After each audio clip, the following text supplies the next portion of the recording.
Malawi Today. Takulandirani, tikupasirani nkhani zowerengedwa mchichewa, takhalani pomwepo. Gamula kuti uchite poyankhula ndi At Times Tauro omwe akudziyimira kudzera ku Tauro and Associates ati ndokondwa ndi chigamulochi. Koti tapereka ndandanda mmene nkhani itayendere atipatsa masiku 7 kuti tikapereke makalata athu amadandaulo ku koti komanso kasi anzathu a ombudsman komanso pakatha 14 days anzathu awa aku ombudsman atiyankhe komanso akapereke makalata amene wa ku koti komanso ayika tsiku pa 14 March 2025 ngati tsiku limene mulandu onse ukalowe mkoti kuti koti likape mbali zonse ndi kupereka chiganizo chake chomaliza. Tikuopa kupanga preempt zimene koti kupanga decide itaona kuti ifeyo tikokondwa funa kuti pempho lathu loyambirira atipatsa lona kuti nkhani iyi yofuna kuti iunikidwe ndi koti bwino kuti ombudsman analakwitsa pempho limenelo loti ativomereze kuti nkhani iunikidwe akoti ativomereze.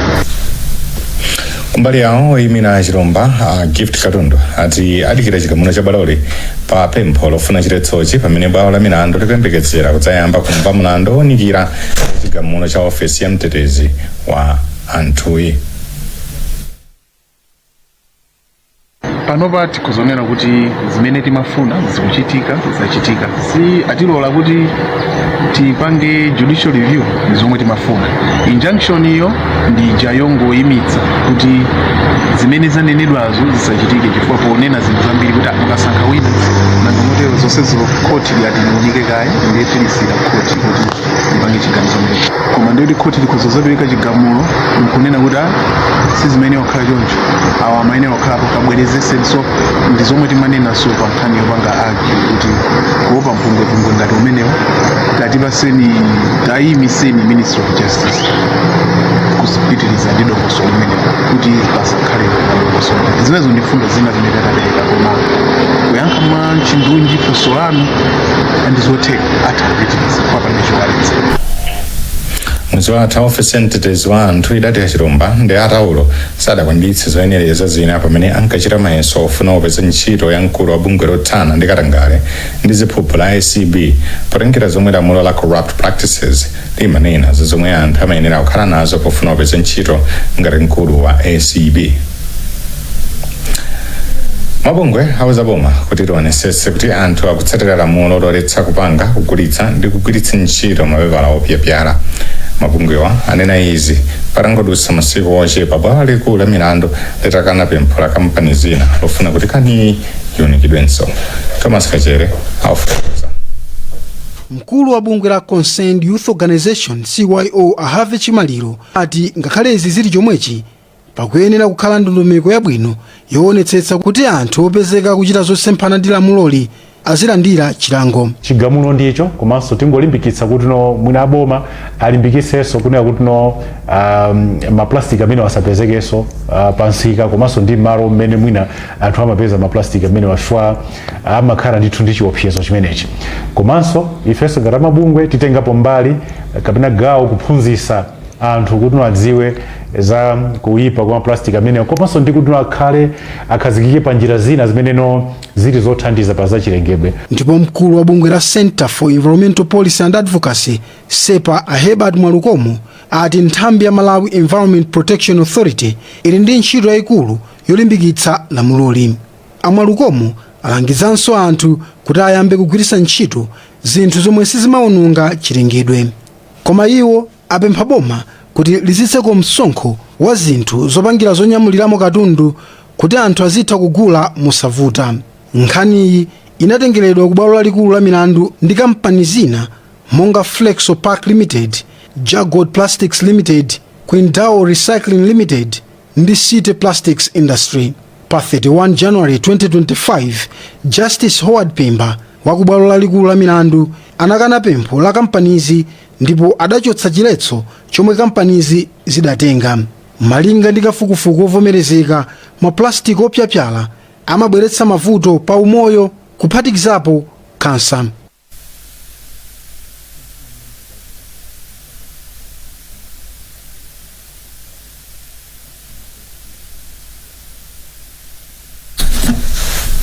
mafumu akulu Kingo ndi Chipala Mayembe ati anthu akuvutika ndi njala kamba kuti sanakolola zokwanira chaka chatha. Witness Chikwere walemba ripoti limene akuwerenga ndi Samkhalimira. Mafumuwa anayankhula izi pa misonkhano yomwe utumiki wa Salvation for All Ministries International unali pa ntchito yotumikira anthu komanso kuwapatsa chakudya kumaboma osiyanasiyana ku chigawo chakumpoto. Poyankhula pa Kambwe mboma la Karonga, mtemi wa batemi Kyungu anena kuti chikondi chimanena kuti anthu muzigawirana komwe muli nako ndipo zomwe wachita utumikiwu pogawira anthu ndi kuchita mawu. Anthu athu amene alandire mwachikondi, mwaulemu, mogwirizana osabweretsa maphokoso ayi. Amene alandire ndi mwayi wawo, ena azalandiranso tsiku lina nthawi ina. So amene sanalandire asichite chipongwe zawo amene alandire. Themba la Mathemba Chikula Mayembe anati njala yavuta mbomali kamba kakusefukira kwa madzi komanso kuonongeka kwa mbewu m'minda yosiyanasiyana. Vuto la njala kuno iliko chifukwa chaka chatha mbewu zinakokoloka komanso zuwa linawala konso mbali mwina ndiye njala iliko. Ndipo kumzimba wa pampando wa chitukuko kwa Nthwalo a John Chiumya anati mpingo wachita bwino kufikira anthu ovutika ndi chakudya cha uzimu ndi chathupi ponena kuti anthu ambiri kumeneko ali pa mavuto. Chakudya masiku ano tini 20 kg tini akugulitsa 25,000 kwacha pa tini. Sono munthu woti ali ndi zizukulu ndi ana sangachitepo kanthu yayi. Mawu ake Apostle Clifford Kawinga atati utumiki wawo uli kwambiri powunikira uzimu wa anthu komanso thupi ndi kuonetsetsa kwena kuti anthu kumidzi akukhala moyo wabwino. Sikuchuluka kwa ndalama banki kapena kuti koma mtima wako ukhale ndi mtima ogawa. Ndimanena kuti nima weniweni sopocha ukazokhala tudalitso kwa munthu wina kundende. Life boy utokhala dalitso la munthu wina kuchipatala paketi la shuga lichi ena samwe ati isadziwa chakudya iweyo titakaphunzira kugawana osadalira anthu akunja.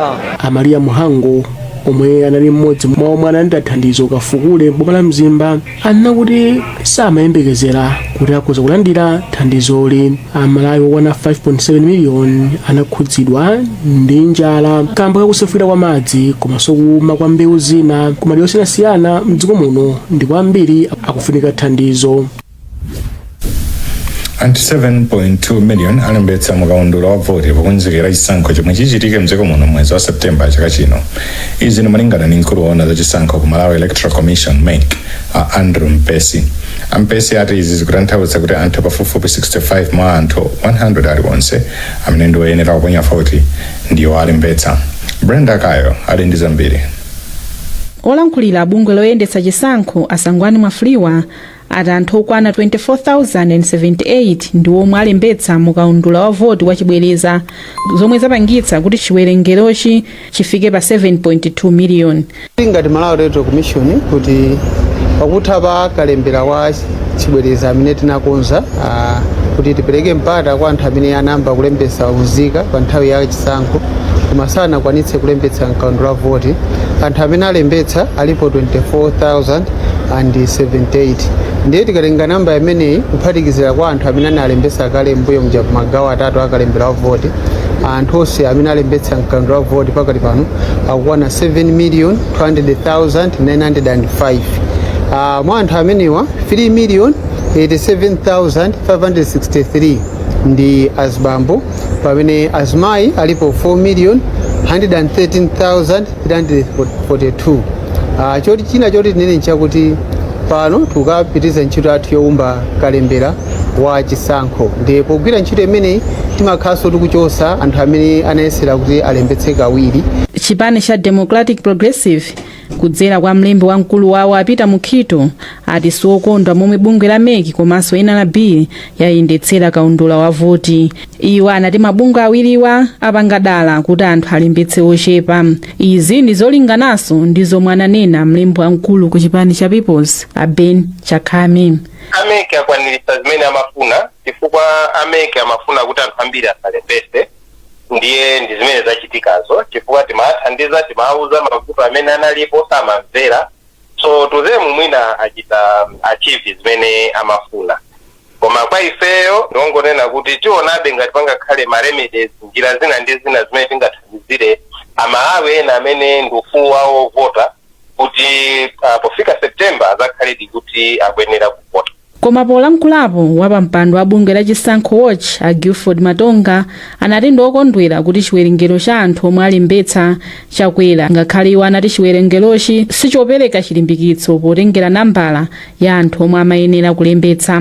Ngakhale kuti chiwerengero chichioneka kuti chakwerabe sichidafikire chiyembekezo chimene chinalipo kuti mwina anthu ovyolera pafupifupi 9 million akhala akulembetsa.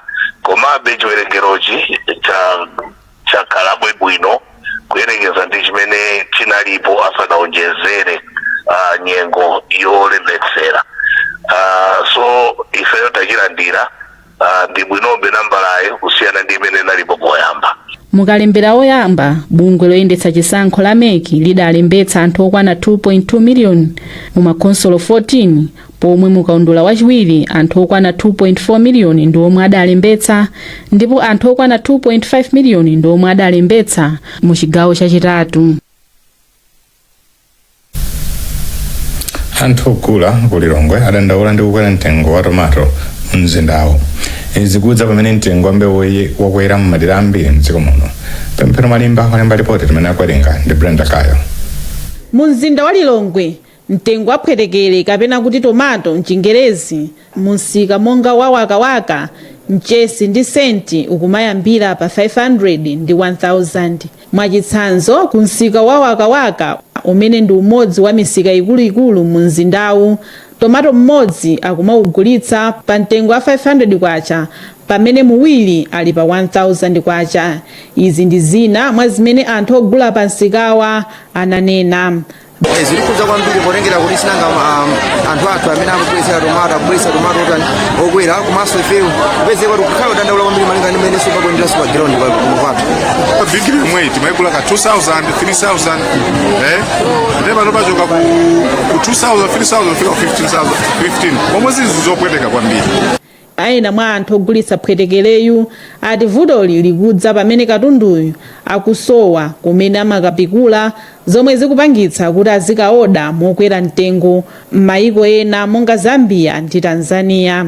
Zipangizo zogwirisira ntchito pa ulimi zikuonesa kuti zikotani zikuchepera kuti azipeze moyenerera zikuvuta chifukwa chodula kwa katundu. Kwacha Malawi muno inagwa kwambiri moti dziko lathu lino ifeyo kwambiri tudalira tomato ochokera ku Zambia ndi ku Tanzania. Machitsanzo tomato akwera mtengo chifukwa chakusowa kwa mvula.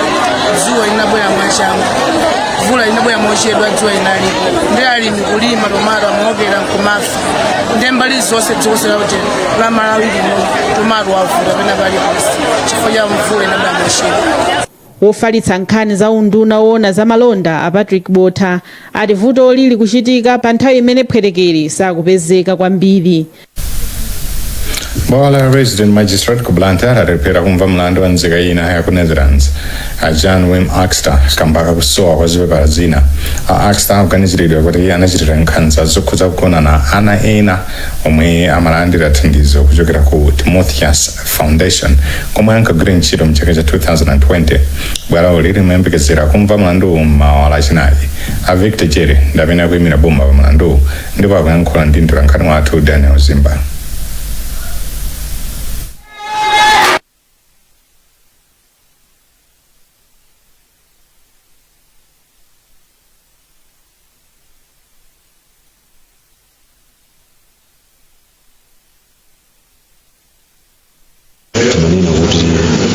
Failo yoyo tilekeze mwachitsanzo sikupezeka palibe foti mlandu uyime chifukwa chonena kuti imene tinkapita ku Constitutional Court mlandu unayosanayambe anzathu anapanga ma preemptive injection tikufuna kuti tipange timati pretake kuti pamwerengere milandu amene akuvomera kapena akuukana, ngati akuukana ife tiyambe kupitana mboni zathu. Lero ngati munationa tinabwera ndi mboni zathu zonse and ma charge sheet opanga prepare kale omwe kwa ifeyo olofairo yomwe inapita ku Constitution itakhala kuti sinapezeke tikhoza kuyamba mlandu chifukwa chonena kuti mlandu tikukuyamba mwa fresh pena pake sizoona komanso lina sizingakhale chinthu chomveka kuti ziti mlandu ukanika kuyenda chifukwa chonena kuti faili sikupezeka ngakhale faili yomwe sikupezekayo mulibemo chaphindu chomwe chitatithandizire pa mlandu. tipitiriza pasirani nkhanizi mukatha kuonera izi. popitiriza nkhanizi kulowerera ndi kuyamba kukhala pamalo a zipatala kumayika pa chiopsezo ntchito za zipatala chitetezo komanso chinsinsi cha odwala. izi ndi zomwe zachitika mu ofesi zonse za umoyo mchigawo chakumpoto komwe anthu amanga nyumba komanso kulima pamalo a chipatala. mulipoti lathu lapadera Patience Lunda akubweretsa poyera futoli.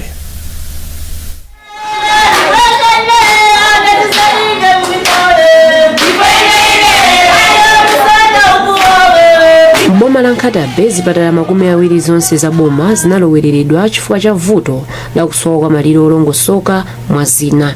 Mkulu woona za umoyo mboma la Nkatabe Atopse Mdolo ati kulowerera malo a chipatala kukulepheretsa ntchito zina monga kumanga zipinda zina zowonjezera.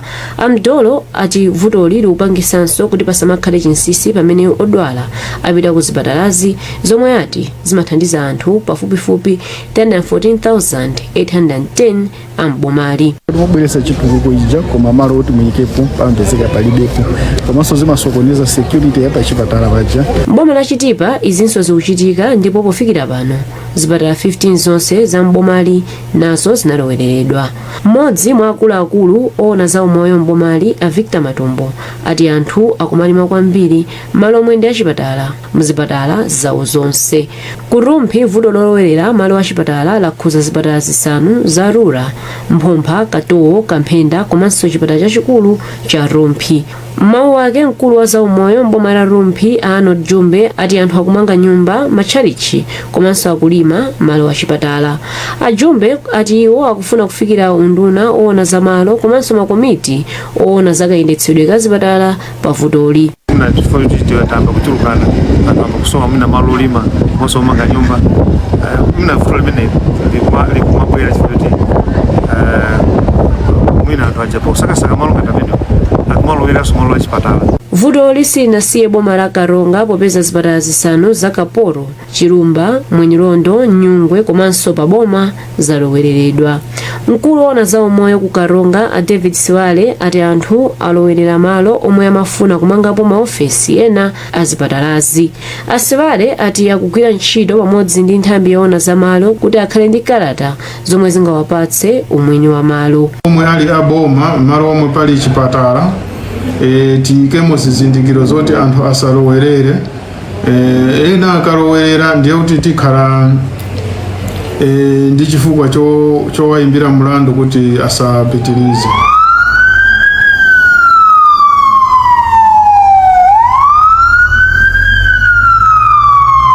Kumwera kwa boma la Mzimba nako vuto lindi lalikulu mpaka kuti nkhani ili kubwalo la milandu yokhuza kulowerera kwa malo a chipatala chachikulu cha Mzimba. Mkulu wa za umoyo kumwera kwa boma la Mzimba a Prince Chilwa anati sangayankhulepo pa nkhani yomwe ili kubwalo la milandu koma vuto la kulowerera lakhuzanso zipatala zina mbomali. Boma lomaliza ndi lalikoma komwe chipatala cha St. Mary's pa chilumba cha Chizumulu nacho chinalowereredwa ndi anthu. Malo omwe pali chipatala cha St. Mary's pa chilumba cha Chizumulu sakudziwika ngati ndi aboma a mpingo wa Anglican kapena ngati ali malo a anthu, kusokoneza malingaliro a bomawa. Pempha mafumu amene azungulira dera ali kunena kuti aonesese kuti malo a chipatala ndotetezeka. Fukati kamafuna kuti chipatala chikule payenera kukhala malo, popanda malo chipatala chisingakule. Ndipo mkulu wa bungwe la Malawi Health Equity Network a George Jobe anati izi sizabwino ndipo anati pali kufunika kuti zipatala zonse mdziko muno zikhale ndi kalata za umwini wa malo. Ku chigawo cha kumpoto kuli zipatala zisanu zazikulu za m'maboma, zipatala zazing'ono 68, zipatala 11 za m'madera m'mizi, ma dispensary 9 ndi chipatala chachikulu cha boma chimodzi. nkhani zathu ndi zomwezi koma tisanasiyane na insemeti yake bwalo la milandu mu mzinda wa Lilongwe lapereka chilolezo kwa Oscar Tauro komanso a Hilary Chilumba kuti bwalo la milandu likhoza kuyamba kuwunikira pa zimene ofesi ya ombudsman idagamula. Amalawi adandaula kamba okwera mtengo wa tomato mu Piramu yenso. Nkhani zina ophunzira ena ku master agwira njakata bungwe la USAID litasiya kuthandiza sukuluyi. Nali ndine Yankho Selunda.